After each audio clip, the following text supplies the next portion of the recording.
Hello class 11th students. आज इस video में हम डिस्कस करेंगे एक इम्पॉर्टेंट टॉपिक और हमारे टॉपिक का नाम है the second order the nobility यानी द्वितीय वर्ग। और इसका नाम है अभिजात वर्ग। हम वर्ल्ड हिस्ट्री पढ़ रहे हैं क्लास 11th में हम और विश्व इतिहास के कुछ विषय में बहुत इंपॉर्टेंट चैप्टर हमारे पास है और हमारे चैप्टर का नाम है तीन वर्ग। हमारे चैप्टर का नाम क्या है? तीन वर्ग। तो हम अभी तक तो ये जान चुके हैं, मैं आपको क्लियरली बता दूं कि किस तरह से मध्यकालीन समय में यूरोप में तीन वर्ग थे, प्रथम द्वितीय तृतीय, यानी there were three orders in European society in medieval period and those were clergy class, nobility and the peasants. ठीक है, तो उसी को हम डिस्कस कर रहे हैं। आइए आज हम सेकंड ऑर्डर को डिस्कस करते हैं, नोबिलिटी को डिस्कस करते हैं, अभिजात वर्ग के बारे में पढ़ते हैं। बच्चों आप देखेंगे priests placed themselves in the first order and nobles in the second।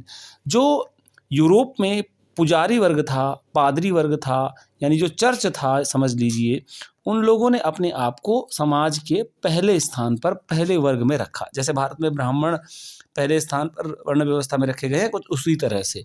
और इन्होंने दूसरे स्थान पर रखा नोबल्स को, यानी अभिजात वर्ग यानी योद्धा जैसे वर्गों को। The nobility had in reality a central role in social processes. लेकिन यहाँ पर जो नोबिलिटी है, नोबिलिटी मतलब अभिजात वर्ग। अब अभिजात कौन होता है? अभिजात वर्ग मतलब उच्च वर्ग, अमीर वर्ग, या जिसके पास ज़मीन बहुत ज़्यादा है, जो प्रभावशाली है राजनीतिक रूप से, जिसके पास सेना भी है। यानी हर समाज में एक वर्ग ऐसा होता है जो बहुत ज़्यादा प्रभावशाली होता है। तो जो यहाँ पर नोबिलिटी था, अभिजात वर्ग था, वास्तव में वह सेंट्रल रोल प्ले करता था सोशल प्रोसेस में, यानी समाज में केंद्रीय भूमिका में जिसका प्रभाव बहुत ज़्यादा था, वो था नोबिलिटी यानी अभिजात वर्ग। यानी इनके पास ज़मीनें होंगी, ये कर इकट्ठा करते होंगे, सेना इनके पास होती होगी, इसलिए। तो ये एक तरह से भारत में जैसे राजपूत हैं उसी तरह से नोबिलिटी वहाँ पर यूरोप में देखी जा सकती है, या भारत में जैसे जमींदार थे उसी तरह से नोबिलिटी यूरोप में मध्यकालीन समय में देखी जा सकती है। This is because they controlled land and this control was the outcome of a practice called vassalage. यहाँ पर ध्यान दीजिएगा कि जो यहाँ पर जो आपके अभिजात वर्ग है या नोबिलिटी है, ऐसा क्यों है कि ये सेंट्रल रोल प्ले कर रहे थे सामाजिक क्रियाकलापों में यूरोप का? क्योंकि इनके पास नियंत्रण था जमीन का, भूमि पर यह नियंत्रण करते थे। यह बहुत बड़ी संख्या में मतलब यह बड़े बड़े पैमाने पर ज़मीनों के मालिक थे और इनके अंतर्गत बड़े पैमाने पर ज़मीनें आती थी। और न केवल ज़मीनें, ये लोग ज़मीनों के ऊपर रहने वाले लोगों के भी मालिक थे।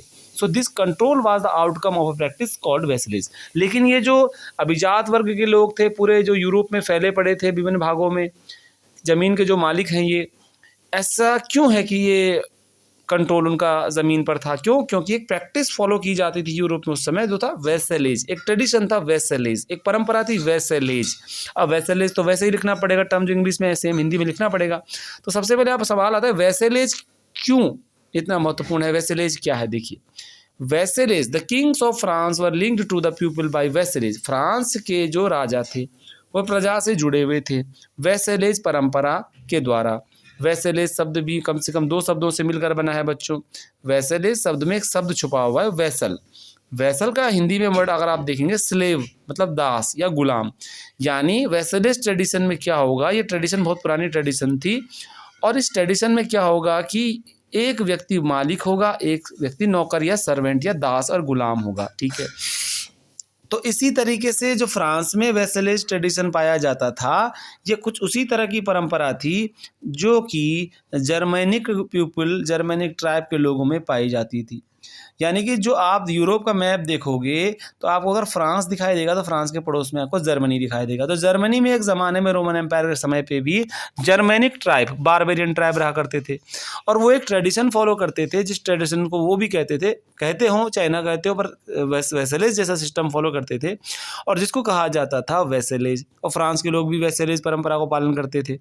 तो वेसेलेज अपने आप में एक ऐसी परंपरा है जिसका पालन फ्रांस में भी किया जा रहा था, जर्मेनिक ट्राइब भी कर रहे थे, जिसमें ज़मीन का मालिकाना हक कुछ खास लोगों के पास होता है, और उन खास लोगों को आप सामंत कह सकते हैं, फ्यूडल कह सकते हैं, या उनको आप लैंड ओनर, ज़मींदार वगैरह कह सकते हैं। ठीक है, तो इस कहानी में मामला क्या है? इस कहानी में वैसेलेस सिस्टम में या इस पूरे अभिजात वर्ग की विशेषता क्या है? वैसेलेस सिस्टम में ज़मीन का मालिक किंग होता है, राजा ज़मीन का मालिक होता है, पर राजा आमतौर पर सीधे तौर पर नियंत्रण ग्रामीण क्षेत्रों में नहीं करता था।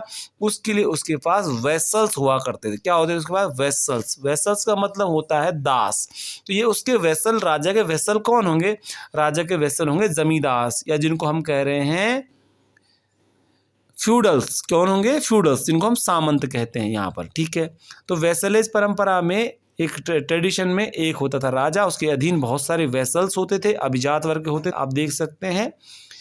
तो फ्रैंक वाज वन। ओके, तो the big land owners, the nobles were vessels of the king, यानी जो बड़े बड़े, देखिए आपको दिखा देता हूं, मान लीजिए ये यूरोप है, मान लीजिए यूरोप है, तो यहाँ पर ज़मीन का मालिक कौन होगा? सबसे बड़ा वो होगा किंग। कौन होगा? किंग होगा, राजा मालिक है मान लीजिए पूरी ज़मीन का। लेकिन राजा इतना बड़ा प्रभावी रूप से नियंत्रण कंट्रोल नहीं कर सकता, इफेक्टिव कंट्रोल पूरी ज़मीन पे। तो राजा क्या करता है? इस ज़मीन को बांट देता है, या ये बंटी हुई है, बांट देता है, बांट दिया ज़मीन को। जब ये राजा की ज़मीन बट गई, मान लीजिए राजा की ज़मीन ये बटी हुई है, ठीक है, तो ये ज़मीन बटी हुई, हर ज़मीन में एक ज़मींदार होगा, हर ज़मीन में एक ज़मींदार होगा। उस ज़मींदार को हम हिंदी में कहते हैं सामंत, और इंग्लिश में हम उसे कहते हैं फ्यूडल। उसको क्या कहा जाता है? फ्यूडल कहा जाता है, इसको कहा जाता है फ्यूडल। फ्यूडल, फ्यूडल मतलब सामंत। तो बहुत सारे फ्यूडल अभिजात वर्ग के लोग जमींदार गांव में थे जो जमीन पर नियंत्रण करते थे, लेकिन सर्वोपरि कौन था? किंग था। सबसे ऊपर कौन था? किंग था। तो यहाँ पर यही आपको दिखाया गया है कि किस प्रकार से सेकंड ऑर्डर में ज़मीन पर जो नियंत्रण था वो था वैसे राजा का था, लेकिन राजा की तरफ से वहाँ पर ये जो आपके अभिजात वर्ग के लोग नियंत्रण करते थे। अब यहाँ पर कहानी यह आती है कि कैसे यहाँ पर ये जो नोबल मैन है, नोबिलिटी है, ये लॉर्ड्स जो है, ये क्या करते थे? Noble man accepted the king as his senior and they made a mutual promise. The senior, the lord was derived from a word meaning one who provided bread would protect the vessel। अब यहाँ पर कहानी क्या है? यहाँ पर जो vessel होता था, यहाँ पर राजा क्या करेगा? राजा ने क्या किया कि राजा का नीचे होगा वेसल, जो उसका दास है। राजा वादा करेगा उससे कि जब भी समय आएगा मैं तुम्हारी रक्षा करूंगा और मैं तुम्हारा रोटी देने वाला हूँ, ब्रेड देने वाला हूँ, अन्नदाता हूँ तुम्हारा। किसका? वेसल का। वेसल कौन है? सामंत वेसल है। इसी प्रकार सामंत का और राजा का जुड़ाव, एक कनेक्शन हो जाता था आपस में, एक समझ लीजिए एक दूसरे की रक्षा, एक दूसरे से वफादारी का। तो वफादारी कौन जताएगा? नोबल जताएगा। वफादारी कौन जताएगा? नोबल जताएगा।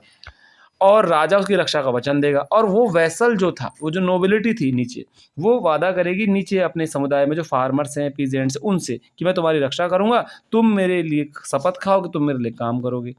तो ये जो पूरा प्रोसेस है यहाँ पर एक सीनियर वाला हिसाब। अब noble man accepted the king as a senior. Noble man, अभिजात वर्ग ने मान लिया कि भाई राजा जो है मेरा सीनियर है, मेरा वरिष्ठ है, मेरा मालिक है। और म्यूचुअल प्रॉमिस इसमें होता था। म्यूचुअल मतलब दोनों तरफ से इसमें वादा किया जाता था एक दूसरे की मदद का। द सीनियर, अब सीनियर लॉर्ड लिखा हुआ है यहाँ पर, देखिए लॉर्ड कौन होगा? लॉर्ड वो है जो कि मालिक है। अब यहाँ पर मुख्य रूप से लॉर्ड फ्यूडल को कहा जा रहा है। तो लॉर्ड वो होगा जो रोटी देने वाला है, जो अन्नदाता है, जो रक्षा करेगा। तो इसके बदले में क्या होगा कि म्यूचुअल प्रॉमिस था। सीनियर जो होगा, राजा जो होगा, वो अपने वेसल की मदद करेगा, protect the vassal who would be loyal to him. यानी यहाँ पर किसान को अपने सामंत के प्रति वफादार होना है, और यहाँ पर सामंत को अपने राजा के प्रति वफादार होना। तो this relationship involved elaborate rituals and exchange of vows taken on the Bible in a church. At this ceremony, the vessel received a written charter or a staff or even a clod of earth as a symbol of the land that was being given to him by his master। यहाँ पर कहानी क्या है कि किसी को भी अभिजात अगर बनाया जा रहा है तो राजा यहाँ पर है, और राजा क्या करेगा? चर्च में जाएगा। अब राजा चर्च में जाएगा तो वहाँ पर उसका वेसल आता है। वेसल का मतलब जो लॉर्ड है, जो सामंत है, जो भी है।